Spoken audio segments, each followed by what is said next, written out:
Hello. Constant velocity model representation sheet, going through doing different representations in different videos. There's a video going through how to do the graphical representation, how to do a word-based model or a word-based representation.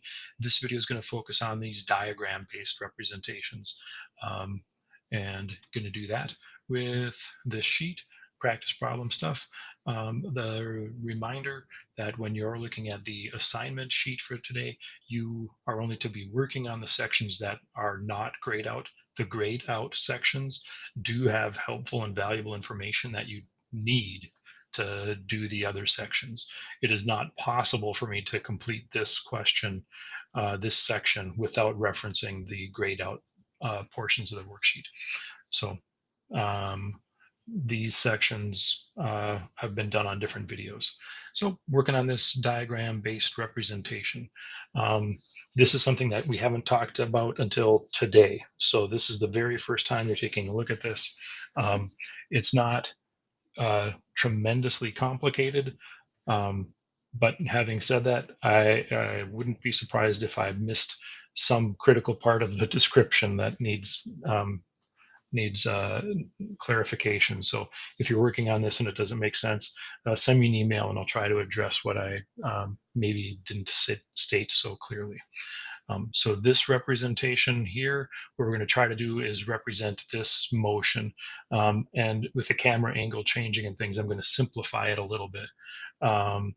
The cyclist in this GIF is definitely moving to the left. So I'm going to take this, I'm going to double click on this representation.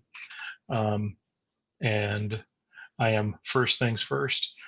This arrow is going the wrong direction, right? The cyclist is going one way, the arrow is going the other. So I'm going to double click on this thing. And now I need to remember, how do I flip that? I think I can right click on it.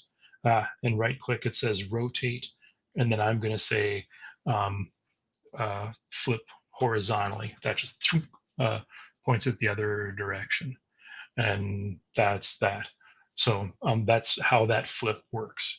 So that's, again, I selected it, right click, rotate, and I can just say flip horizontally.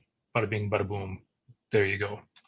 So um, I should probably have it the proper direction for moving on here. So flip horizontally. There we go. And I guess the same for the cyclist is going the other direction. So I'm just going to right click on it and then flip horizontally. There we go. The cyclist on this one, we need to think about where they start. So I can put the DO and the TO where they start, the DF and the TF where they end. And then I need to think about which direction is positive. So it's a lot of stuff. I have this kind of showing going in the general direction. If the flip horizontally or vertically doesn't work, you can just grab this thing and kind of rotate it as you need to. For me in this instance, flipping it horizontally worked well. So I'm going to go back to check the graph to see what the original position and time are, just to make sure I'm not getting anything wrong when I'm trying to share with you how to do these. So save and close.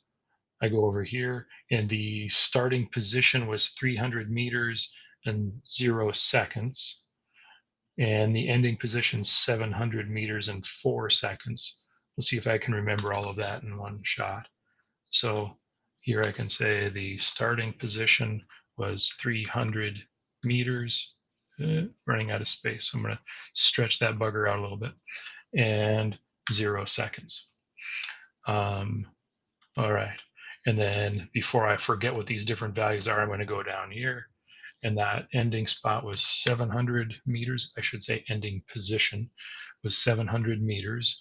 And the final time for that, come on now, was 4 seconds. Okay. So now they didn't start at 0 meters. So if they started at 0 meters, I would maybe go all the way back here where this little hash mark is. That's kind of like saying, hey, that's where the 0 meter part is. Um, that's not necessarily the original position. That's where 0 meters is. So I'm going to start kind of in the middle-ish here. Oh, you know what? I'm going to go down below so the cyclist can go on top of that thing. And then I'm going to move this plus sign. We'll get to that in a second. And if 0 is over here and 300 is here, the final position of 700 meters is over there. And I'm just going to move the cyclist to where they, about where they start, where they start, where they end, something like that. Now, we need to figure out which direction is positive. So in this case, they're at 300, not negative 300, positive 300. And then they end up at 700, not negative 700, but a positive 700. So it seems like the position is increasing in the positive direction. So that must mean that this direction to the left is the positive direction. And there you go. So I'm going to save and close. Now I have this diagram-based representation that includes all this relevant information. Um, that's how you do the diagram-based representation. The important thing, the thing to focus on is really to make sure that we have some feeling where 0 meters, where 0 seconds is, what our initial position and time are, what our final position and time are, but also really tremendously important is what is the positive direction.